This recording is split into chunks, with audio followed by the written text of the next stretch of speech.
nagagalit ka? Aba, natura, sa akin yan eh. Eh di ba ba't ikaw nagtabi?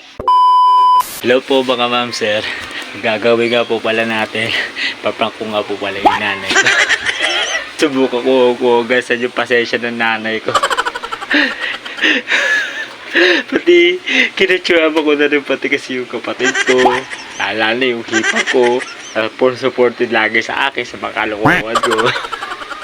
Kaya watch out na lang kung ano mangyayari sa nanay ko. Sa balugan. Pagpang natin si mama. Pagpang natin si mama. Tapos ano? Tapos sabihin pinatabi ko kay Amy yung cellphone. Pero ano, wag kang ano, dapat di masyadong kukuhin. Tawag ko rin si Papa. Kasi si Papa kasi overreacting yun pag mga ganyan. Ha? Overreacting kasi si Papa. Kaya nga ano, kaya nga sabihan ko nga rin si Papa. Ha? Yung ano, yung pinatabi ko sa tao. Yung dati, luma-luma. Ewan. Ay, wala. Ano yung pinatabi ko sa'yo? Wala ka pinapatabi sa akin. Ano? Ano ko pinapatabi sa'yo? Pinatabi ko nga sa yung cellphone ko. Sabi ko ano. Kasi nga parang magamit yung anak ko. Bakit ba kinaharapan ko ng ganyan? Hindi ko alam kung ano nagabi sa akin. Natabi ko nga sa'yo ngayon, nakaraan niya yun. Hindi ko nga alam kung saan nakalagay. Ano ko sa'yo? Alam mo naman ito. Kita ba yun, Epoy? Ha? Mga bobo! Gagawin ko dun. Ang gawin ko dun. Patalasin. Lagi naman kayo lahat dito. Puro wala. Alam mo si Aino, yanin yan. Oo nga eh, hindi ko na nga alam eh, saan ko ba hanapin Ibo ko yun. dyan. Paano kung ginalaw na ng mga anak ko? Ang ano mo kasi, talagang ano, wala kasing kaano-ano kasi sa buhay mo. O ano nga gagawin ko? Tala kasi ng bago kasi dito, pinapakialaman nyo kasi, mga pakialaman Mga kasi yung mga anak ko eh. Ibo ko sa inyo.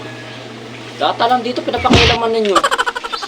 Oo, hindi ko nga alam. Hindi ko nga alam. Tatanong ko yung mga anak ko. Mamaya winala na o, paano Ibo na ko sa yun? inyo. Wala ka sa buhay ninyo. Magkano ba yun? Paano ba yun? Dapat kasi hindi kayo nagpapatabi. Alam niyo naman minsan hindi na alam kung saan. Paano kung wala na? Ano, wala na. Paano mo nga wala? Ipintabi ko nga sa'yo. Hindi ko na nga alam kung saan ko nilagay. Wala ka ba nakita nga ng cellphone pa? Suntukan na lang. Ah, Naman yan. Lahat na tatanungin ko dito, puro wala. Wala. Paano kung Lahat na lang, puro wala. Eh, mamaya naiwan ng bata sa labas, nadampot na lang ng dapat tao. kasi kapag ano, huwag na kayo magpatabi-tabi, kayo magsabi. Nak Nakatabi lang yun, nandyan lang yun. Pag naghalugog kayo, tignan niyo, makikita niyo yun. Ewan sa inyo. Ba't nagagalit ka? Aba, natura, sa akin yan eh. Ano ang gagawin ko? Babayaran ko. Babayan, makapagbayad. Sira ba yun? Ayos nga yun. Ayos yun. Ha? Ayos. Oh. Eh di ba ba't ikaw nagtabi? Ano ka kasi nga sa anak niya nga yun. Pinaano ko lang muna kasi nga may kukunin pa nga kasi nga ako doon. Ng mga picture ko nga. Tapos wala nga. Kaya nga, ano nga ang gagawin ko? Wala na. Nandyan lang yun. Salit ba naman ang bahay na hindi makita?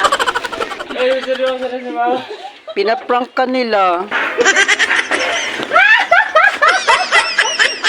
Guys,